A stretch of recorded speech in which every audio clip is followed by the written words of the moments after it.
प्रभावशाली व्यवस्थित भोटर शिक्षा एवं निर्वाचन अंशग्रहण माध्यम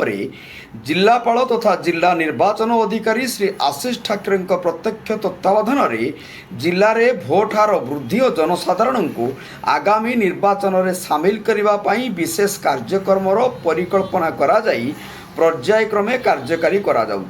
निमंते बालेश्वर जिला प्रशासन पक्षर स्वीप अभियान अंतर्गत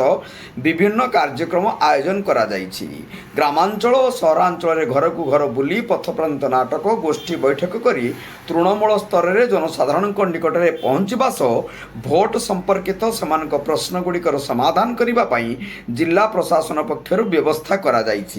जिलार विभिन्न शिक्षानुष्ठान सचेतनता सभा आयोजन करा स्थानीय युव तथा मतदाता को सामिल करा सक्रिय भोटर अंशग्रहण उपर आलोचना करा एही परिप्रेक्षी में आज सदर ब्लॉक रसालपुर स्थित जगन्नाथ महाविद्यालय जलेश्वर ब्लॉक स्थित जगन्नाथ डिग्री कॉलेज जलेश्वर महाविद्यालय खैरा ब्लॉक अधीनस्थ खैरा कॉलेज और बालियापाल ब्लॉक ठारे नवनिर्मित बोधगुड़िकर स्वीप अभियान अधीन